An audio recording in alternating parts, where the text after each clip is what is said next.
This is the first of a series of 4 recordings on a problem that bothers so many parents today. What should I teach my child about sex?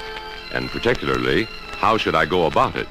It's intended for use by parents' organizations and PTA groups, not for children. It's not designed to be followed word for word, but to serve as a basis for discussion, as an illustration of how the beautiful story of creation can be told to children in a frank but perfectly natural way that combines both spiritual and biological elements. Only you, the parent, can decide how and when to give these instructions to your child. But these little scenes, by suggesting a phrase or a situation, may make your talk easier.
I like sweet music, don't you, Mother?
For God so made a man and a woman that part of the man's body, which we call the penis, can actually pass within his wife's body through the vagina.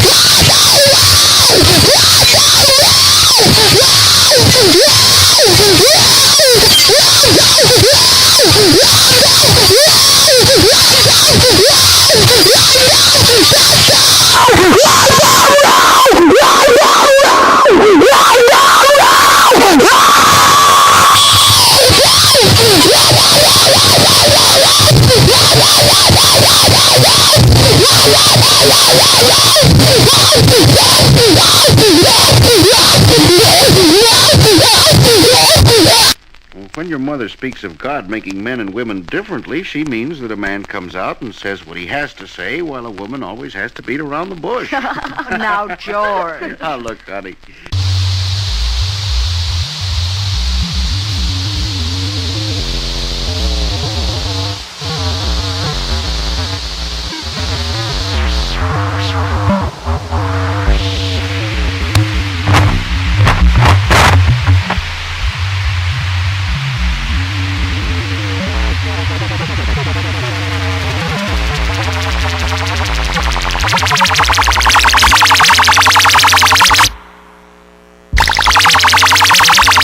The story is given truthfully, simply, yet with an economy of detail that enables the young girl to take in this final chapter in the story of creation without shock or embarrassment.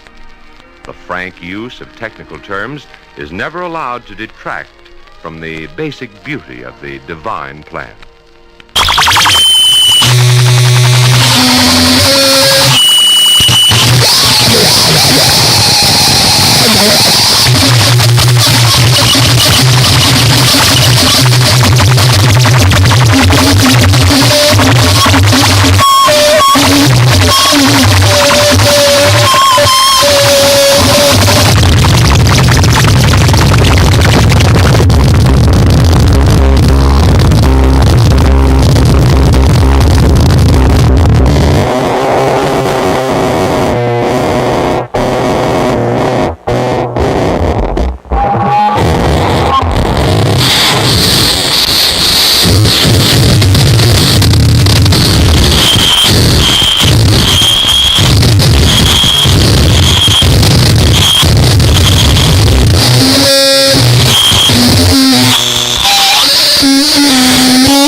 This scene deals with the subject many fathers find so difficult: wet dreams and the explanation of physical intercourse in the marriage union. The boy might be as young as 9 or as old as 14, and his age should govern the amount of detail given. As in the previous record, the comradeship between father and son is obvious. They share little man-to-man confidences, and the years have seen many small talks between them. Notice particularly 3 points in this recording. First, the unabashed normal use of such technical terms as penis and sperm. These flatter a boy's sense of responsibility. Next, the coupling of sex information with instruction on purity. Virtue is described not as something for sissies, but as a protecting armor the strong man throws around the God-given creative power in his body. Finally, the groping of the father for the right words, the lack of glibness, the occasional touches of humor, all indicate a natural approach that is true to life.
first recording room, the father waited for his little son's question. In this scene, the mother herself into the subject menstruation with her daughter, who might be 10 or 11, perhaps older. The obvious reason is to make sure that a girl knows both the and the social significance of function before it happens. Parents are best judge of the proper time and place for instruction, but to follow here is better a year early than 1 week too. Notice how the mother starts with changing her daughter, the outer growth of body, and that inner maturing comes with it. There's an obvious bond of confidence between mother and child, essential in all sex instruction. Notice, too, how both the naturalness and holiness of menstrual function are explained by the mother. An emotional overtone here, too, which contrasts with the matter-of-fact presentation to boys. Again, for convenience, the subject matter of perhaps 2 or more talk has been compressed into a single scene.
I want me to tell you something.